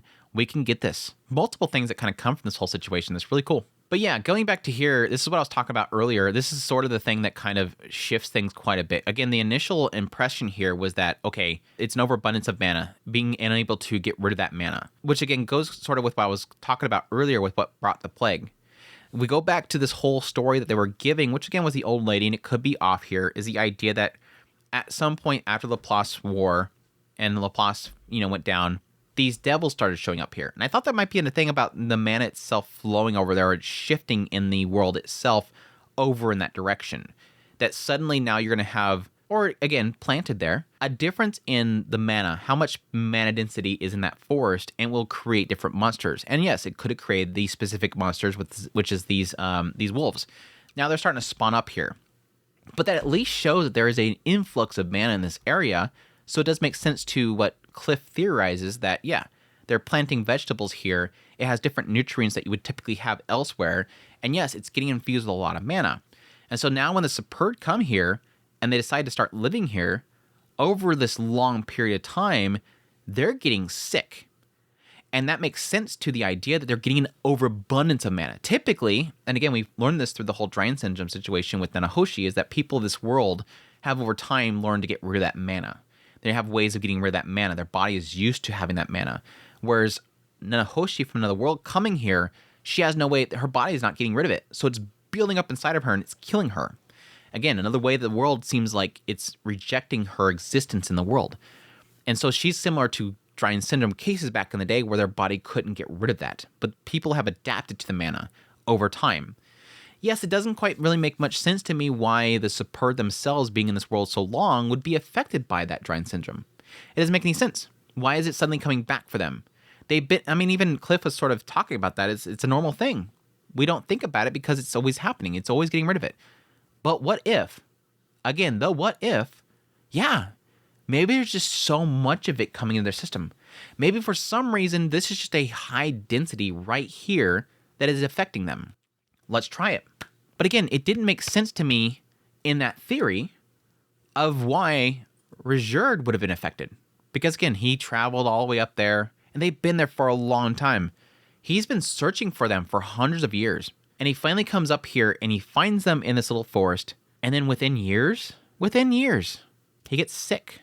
Just like everybody else. And again, they said that he was really bad off. He went out there sick like that, looking for a cure. So the idea of it being a Drain Syndrome situation that is an overabundance of mana in them that's making them sick doesn't make any sense to me. It's a good theory, and it technically does lead to the same result, which is cool. I mean, if they didn't try, they would have never found out that they were going to shout out Vita. Now, what Rudius is mentioning here does technically make sense. The idea that, yes, like every other loop, the Superb did get sick. But this time, Vita was in the village and got rid of it. The way that I'm reading it possibly wrong is the way that makes it make sense. That way back a long time ago when the Superb got there, they got sick. And then at some point, Vita was installed in their village. The offshoots were installed in the village to keep it in check. And then when Rijerd got there, he was infected by it and got sick as well.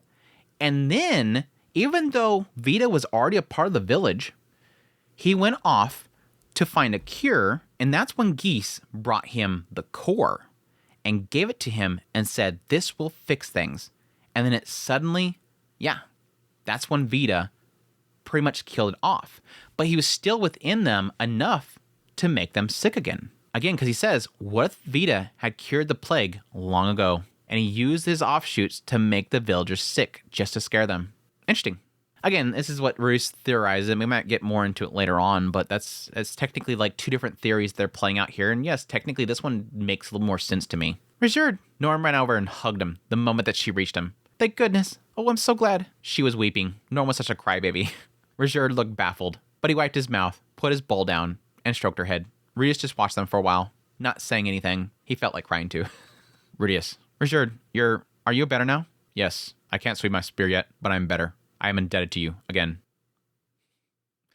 Don't mention it. Besides, we don't know if you're fully cured yet. Don't get complacent. Indeed. When Rijerd had started talking, Norn detached herself from his waist, sniffling. She then covered her face with her hands and began to hiccup. She was blushing scarlet red to the tips of her ears. But I have something to say first, Rudius. What is it? He looked serious in a way that made Rudius feel anxious. Is he going to turn on me again? Was a shocking truth about to be revealed at this moment? Rudius braced himself. When I'm fully recovered, I will help you. Rudius was speechless. What was a sensation welling up in his chest? Rijerd and him were going to work together again. Was it elation? Yeah, he was happy. Plain happy. Thank you. I'll be glad to have you beside me. Rudius gulped down whatever was rising up in his throat and suppressed his tears welling up. He held out his hand. Rijerd took it, grip, warm and strong. I'll be glad to be there. Yay! All this dumb crap about Rijerd turning on Rudius, that refugian butt pulled out of nowhere. Which technically just did get explained, that it was all kind of according to Man God's Keikaku. It still doesn't make it right. And again, the whole frustration that I have about Refugian bringing back characters after being absent for so freaking long just to make them enemies. It's annoying. But yeah, really cool set of chapters. Really fantastic stuff here. I just loved getting a little bit more into Norn finally getting her back in the picture. And what I think is like a majority of this chapter is, again, that aspect of the bridging between the Superds and the Mills Church that Cliff is sort of doing here. And again, I really do feel, and I've been feeling this way for a long time, ever since Cliff first mentioned that he liked Elise, was like, he's going to be the one that gets rid of all that discrimination, isn't he? I think he's going to be the one that kind of breaks that feeling that they have about, basically, yes, like the master race concept there is the idea that humans and everything else is evil. Demons especially are evil, and that we have to build to fight against the evil that is the demons. And yes, often kind of grouping even beast folk in with that as well. That he's possibly going to get rid of all of that discrimination. Yes, a lot of that has to do because he loves Elise, but I think in general, he just doesn't have that discrimination that a lot of the groups have. And yes, we eventually got into the idea that there was two different groups within Millis, those that are like the anti-demon group, and then the other side that is a lot more accepting of that stuff. There's multiple facets to the whole thing, but I really feel like right here, it is the proof that for sure, because Superds are demons, proof here that Cliff wants to bridge that gap. Yes, let's be honest, a big part of that is to help Rudius, no doubt. He knows Rudius loves Rajerd, but a part of this is Cliff trying to bridge that gap and fix those relations, at least with the Superds, with the Mills Church. Again, if he was just doing this to help Rudius, if all Cliff was doing coming here was just to help Rudius, he would have came in plain clothes. It would make it so much more easier. No. Cliff actively, specifically put on those robes, even though it was going to cause a problem, because he has a goal to eventually bridge that gap between demons and the Mills Church. Proof he's got plans. Proof he has plans. Now, again, it could go back to what I was saying earlier, where this could be specifically that he wants to bridge specifically with the Superds because Rudius may have mentioned something about the Superds being needed for the Laplace War. But Rudius, I think, would have specified that this is for the Superds who will fight Laplace. Those that are allies of Orsted against Laplace aid Superds. But again, I think Cliff cooking. I think Cliff is cooking change. He cooking change, and he's getting ready to place that out. Cool stuff, though. Really, really cool stuff. I'd be curious if we actually do get a little bit more into what specifically happened with the Superds. But again, I think it sort of gives a little conclusive here.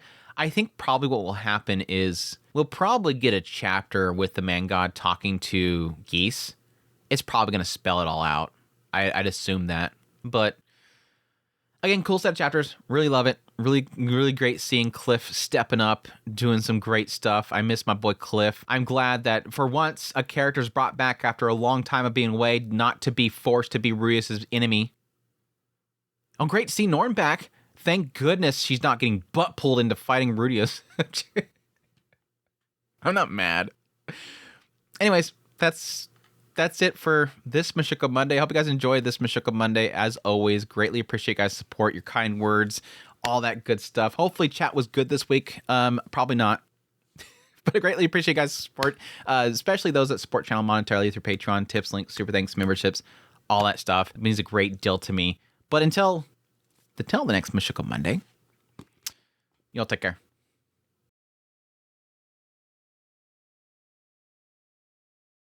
Happy Mushoku Mondays, everybody. Welcome back to yet another Trek the Mushoku Tensei Jobless Reincarnation novel series. We're on volume 24, chapter 6. And I've watched this book. The victor gets a passionate kiss from Prince. The victor gets a passionate kiss from Prince. The victor gets a passionate kiss from Prince. I am sorry for my discourtesy. Discourtesy. Lise, bring me the medical kit. Lise, bring me my medical kit. They said they were cooking medical.